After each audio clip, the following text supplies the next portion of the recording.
এজন্য প্রতিদিনই কিন্তু আপনার রূহ আর শাহজিমের নিচে গিয়া হাজিরা দেয়, প্রতিদিন। বেঈমানেরটাও হাজিরা দেয়, বেঈমানেরটাও। বুখারী মুসলিমের হাদিস, রাসূল করিম সাল্লাল্লাহু তাআলা আলাইহি ওয়াসাল্লামের ইরশাদ করেন, মানুষ যখন ঘুমায় তার রূহ গিয়া আর শাহজিমে সেজদায় পড়ে যায়। কি হয়? তাহলে বোঝা গেছে প্রতিদিন যায় আর আসে, প্রতিদিন যায়। তো এরপরে আল্লাহ তাআলা যাকে অনুমতি দেন সে আবার ফিরে আসে, আর যাকে অনুমতি দেন না সে আর ফিরে না। ঘুমন্ত অবস্থায় মারা গেছে এরকম মানুষ আছে না নাই? বলে অসংখ্য মানুষ আছে, আর ফিরে না। আর যাকে অনুমতি দেয় ঠিক প্রতিদিন সূর্য আর শাহজিমের নিচে গিয়ে সেজদা দেয়, রাত্রিবেলা সেজদা দেয়। এই হাদিস বিজ্ঞানের আলোকে বোঝা অসম্ভব। এটা মুতাশাবিহাতের অন্তর্ভুক্ত। প্রতিদিন সূর্য আর চন্দ্র গিয়ে আর শাহজিমের নিচে গিয়ে সেজদা দেয়। সেজদায় গিয়ে আল্লাহ তাআলার কাছে অনুমতি চায়, আল্লাহ আমি কি আবার উঠবো? তো যেদিন অনুমতি দেন সেদিন উঠবে, আর যেদিন অনুমতি দিবেন না সেদিন আর উঠবে না। যেদিন অনুমতি দেন না সেদিন আর উঠবে না। এজন্য মিনহা খালাকনাকুম ওয়া ফিহা নুঈদুকুম ওয়া মিনহা নুখরিজুকুম তারাতান উখরা। আল্লাহ তাআলা যাকে যেই মাটি থেকে বানিয়েছেন তাকে তার অস্তিত্বের সাথে ওই মাটির কিয়দংশ আল্লাহ তাআলা মিশিয়ে দেন। এটা তিনটা তর্জমা। একটা তর্জমা হলো আদম আলাইহিস সালামকেই মাটি থেকে বানিয়েছেন, ওই অংশ বিশেষ আল্লাহ তাআলা আমাদের মধ্যেই শেষ পর্যন্ত কি করেছেন? বিস্তৃত করে দিয়েছেন, সারায়াত করেছেন। হযরত আদমকে যেই মাটি থেকে বানিয়েছেন সেই মাটিরই ক্রিয়াদংশ আল্লাহ তাআলা আমি পর্যন্ত পৌঁছিয়ে দিয়েছেন। এ হলো কি তর্জমা? এক তর্জমা। আর দ্বিতীয় তর্জমা হলো আমাদেরকে নুতফা থেকে বানিয়েছেন, নুতফা মাটি থেকে বানিয়েছেন, বীর্য থেকে বানিয়েছেন, বীর্য মাটি থেকে বানিয়েছেন। এ হলো দ্বিতীয় তর্জমা। আর তৃতীয় তর্জমা হলো আল্লাহ তাআলা মানুষ যখন পেটে ধারণ করে, যেদিন প্রথম গর্ভ ধারণ করে, সেদিন রব্বে কারীম যেই মাটি থেকে আল্লাহ তাআলা তাকে বানাবেন সেই মাটির ক্রিয়দংশ জিবরিলকে বলেন, জিবরিল ওখান থেকে একটু মাটি নাও, নিয়ে ওর নুতফার সাথে মিশিয়ে দেন। কি হয়? সম্ভব না অসম্ভব? পসিবল না ইম্পসিবল? সম্ভব না? বুঝি এটাও সম্ভব। এটাও সম্ভব, এটাও কি সম্ভব। এবার যেই মাটি, যেখানকার মাটি থেকে আল্লাহ তাআলা তাকে বানিয়েছেন ওই মাটিতেই তার দাফনের ব্যবস্থা, ওই মাটিতেই তার কি, এটাকেই বলছে মিনহা খালাকনাকুম ওয়া ফিহা নুঈদুকুম ওয়া মিনহা নুখরিজুকুম তারাতান উখরা। যেখান থেকে বানিয়েছি সেখানেই তোমাকে আবার ফিরিয়ে দিব, আবার সেখান থেকে তোমাকে আমি আবার দ্বিতীয়বার কি করব? পুনরায় আবার তোমাকে জাগ্রত করব। মিনহা খালাকনাকুম ওয়া ফিহা নুঈদুকুম ওয়া মিনহা নুখরিজুকুম, এখান থেকে আবার তোমাকে বের। তাইলে কোন প্রসঙ্গ ছিল জানি কথা?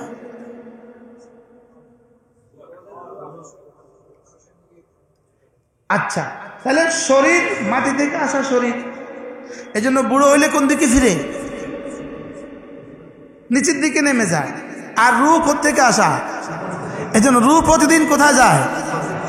রূহ প্রতিদিন উপরের দিকে যায়। এজন্য মানব দেহ রূহ আর শরীরের সমন্বয়, রূহ আর শরীরের কি সমন্বয়। কেউ যদি রূহের যত্ন না নেয় তাহলে শরীরের যত্ন নিতে আমরা কি পরিমাণ যত্ন নিই। আর রূহের যত্নের জন্যই রব্বে কারীম এই কিতাব দিয়েছেন। শরীরের যত্নের জন্য এত বাজার, এত কিছু, রূহের যত্নের জন্য এই জুমার জামাত। কি হয়? শরীরের যত্নের জন্য এত কিছু, এই রূহের যত্নের জন্য, শরীরের যত্নের জন্য এত দেশ, এত বিদেশ। রূহের যত্নের জন্যই হলো হজ, রূহের যত্নের জন্যই কি এই জিকির ও আজকার, এগুলো সব হলো রূহের যত্নের জন্য। 5 ওয়াক্ত নামাজ রূহের কি, রূহের যত্নের জন্য। রূহ আর শরীর এই দুয়ের সমন্বয়ে মানুষ। রূহ আর শরীর দুয়ের সমন্বয়ে কি? তাহলে শরীর কোত্থেকে? মাটি থেকে। ফিরে যাবে কোথায়? তা এটা কি বিজ্ঞান অস্বীকার করে না স্বীকার করে? তো বিজ্ঞান এদ্দুর এক আয়াতের ক্রিয়দংশ এতটুকু অস্বীকার করলে পরবর্তীটা স্বীকার করতে অসুবিধা কোথায়? অমিনহা নুখরিজুকুম বলতে অসুবিধা কোথায়? কি ভাবে এখানে আমি তোমাকে এখান থেকে বানিয়েছি। বিজ্ঞান বলে হ্যাঁ, পৃথিবীর সমস্ত খাবারের উৎস কি? মাটি। বলেন, মাটি ছাড়া একটা খাবার বলেন? হ্যাঁ, মাটি আর পানি ছাড়া কোনো খাবার বলেন? মাটি আর পানি ছাড়া কোনো একটা কিছু বলেন যেটা মানে মাটি আর পানি ছাড়া? এই যে আপনার চশমা, আপনার চশমার মধ্যেও কিন্তু মাটি আর পানির অংশ আছে। বুঝে নাই কথা? মোবাইলের মধ্যে মাটি আর পানির অংশ আছে কিনা? আগুন, পানি, মাটি, বাতাস। বলেন, আবার বলেন। আপনার পকেটে যে ডলার আছে, রিয়েল আর টাকা আছে, এই টাকার নোটটার মধ্যে এই চারটা আছে না নাই? কোনটার মধ্যে এই চারটা নাই? কিছু একটা বলেন তো দেখি।